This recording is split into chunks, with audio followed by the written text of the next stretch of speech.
What's up, comic and pop culture fans? This is James with Mint Hunter Comics, and we got a Mint Hunter classic right here. The old meet outside of McDonald's for comics. That's right. Let's see if it's going to be any good. This could be a great start to 2024 for us. To sell it? Oh, yeah, for sure. It is a great cover, and I saw that they reprinted it. No, but I'm good with this pile. Let me just see if there wasn't anything hiding. I like number one of these, the Jekyll Hyde. Yeah, okay, yeah. I think I'm good with this pile. Okay. Let's get you paid. All right, so we got the books. I'm going to get them bagged and boarded, and we're going to see how we did. Spent $300. Well, $300 plus McDonald's. All right, folks. We have everything bagged and boarded. I think we're looking at about 30 or 40 books here, so this one's going to be a pretty quick video. Let's go ahead and show you what we got here. We do have a little bit of 12 center. Now, 12 centers, 10 centers, DC, and Marvel are always just great books to get, even if they're not keys, especially if they have cool covers, like robot or space covers, horror covers. This is kind of a space robot cover, so that kind of falls under both. So that's one that I often find will jump off the shelf, so that works. I have a filler here. We have Submariner. It's issue number 4, which is not listed as one of the keys. Interestingly, it's actually in pretty good shape. So if anyone needs to fill a run, that's what that type of stuff is good for. So there you go. I also did notice that this guy specifically bought things for their covers, which sometimes works out. So if things aren't keys, you want them to have good covers. This one is not a key, but it is a Robin, Batman, and Superman cover with a good color scheme and in decent condition, so this is another good grab from me. We did get a slew of Tales of Suspense and some Tales to Astonish. I think there was a couple very light keys, but I will go ahead and show you this one. First, Super Adaptoid, then we have 81 right here. Then we have Tales of Suspense 83, which is the first appearance of the Tumbler. I also have Tales 84. Another Namor book right there. And we have our first somewhat notable key. So this is the first appearance of Titano, one of the many late 50s and 60s gorilla characters. See, what happened is DC learned that gorillas sold magazines and comics. So they were slapping gorillas and new characters on all the time. Some of them stuck, like Gorilla Grodd. Then you had others like this one, Titano, which is right in the middle. A memorable one, but not the worst, not the best. And here he is zapping Superman with his kryptonite vision. That's right. Pretty neat. And it is at 10 center, so that's going to help us. We also have some Challengers of the Unknown. Now, Challengers of the Unknown is a run from DC that was relatively free of keys. So pretty much if you're ever going to find a Challengers of the Unknown, it's probably not a key. But it is 12 10-cent DC. This stuff, the fact that it's going to be a 10 center and in decent condition is going to help me out here. We also have a dip into the Bronze Age with giant size FF3. Ironically, 2 and 4 were the keys. He didn't have those, but you know what? I'll take a Bronze Age giant size any day. Speaking of giant size, we have a DC giant size. This is a Lois Lane special right here. Lois Lane's always a lot of fun, so that's a no-brainer. We did get a lower grade second appearance of Brother Voodoo. Unfortunately, there's some water damage on that. And the first appearance of Brother Voodoo, which is Strange Tales 169, isn't much better. We got some weird, looks like tape pull or something on the bottom. So it is a little lower grade, but you know what? Finding the first and second appearance of Brother Voodoo definitely works. I wonder when we're going to get that character. Now, a continuation on giant size. Here's a 100 special, 100 page special, and these are a lot of fun. You ever get these, crack them open, read them. If you don't like one story, you might like the next. These were always loaded. Like, I actually really enjoy the current or very recent anniversary issue Detective Comics and Batman books, because they kind of model it after these, where there's a lot of stories in there, so it's a lot of fun. Then we have some Bronze Detective, non-key, but that's okay. We do have a Secret Origins #1. So that's pretty cool. Now, there was a Secret Origins issue from the 60s where the #1 is obviously more valuable. This one from the 70s isn't going to give you the big bucks quite as much, but it is still a great one to pick up. Now, with Batman, pretty much any Batman works. I do find Batman to be even better than Detective Comics in terms of movers. But you know what? 15 centers definitely work when it comes to Batman, so I'm glad I got that. And if you'll notice, I have a ASM 365. Now you're saying, James, where's your key issue stickers?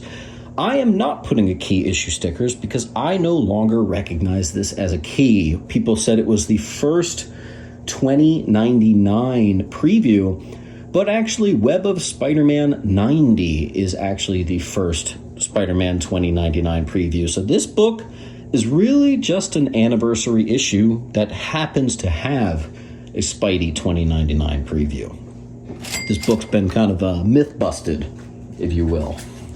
Still, people love it. Very valuable. I still see it up to and actually selling at $30 sometimes if you have a perfect example. All right, and then we have Morbius #1, still in its original poly bag. Not a wild value on this one. It used to have more than it certainly does now.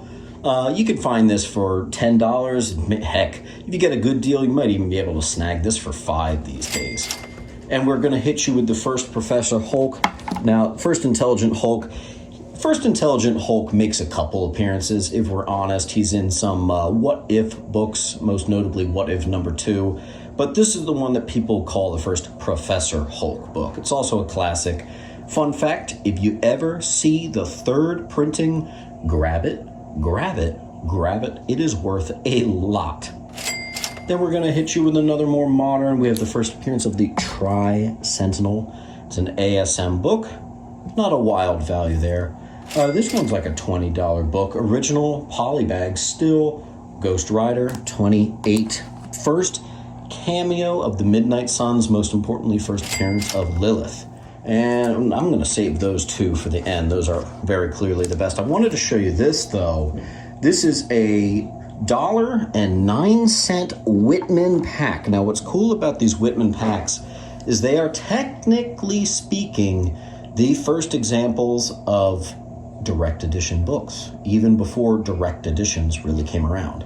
So word is starting to get out on how valuable these super packs are, especially the 1977 ones. But this one's a notable one because we do have a key sitting on the front. Now, if I ever sell it or if I keep it, regardless, I want this to stay in the bag. I did put it in a updated bag, but as you can see, it's still in its original grab bag situation up there. So that's really cool. And that one has actually a nice value. It's getting harder and harder to find those 3-packs, especially 3-packs that happen to include a key. I also have the first appearance of the Secret Society of Supervillains. That is a very affordable key right there. I will never really understand the price tag. Believe it or not, that's like 15 to 25 bucks. That's it. I mean, I'm talking even if it looks perfect, 25 bucks, So that's a great one, especially if you're a Bronze Age collector, 30-cent collector. There you go. I also have Defenders 84. I don't think he knew what this was. There were a few books that I didn't think he knew what they were. This is 84 is the first battle of Namor and Black Panther. Obviously, that's kind of a classic fighting duo nowadays, and the second Black Panther movie sort of adapted this, which is pretty cool. They are brought to the brink of war, actually, which is really fun. That's a good read if you want to crack that open. That's a fun one.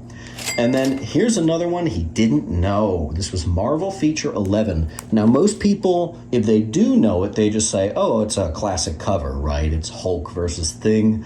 Sure, it is that, but it is more. It is actually the first solo story featuring the Thing. That's right.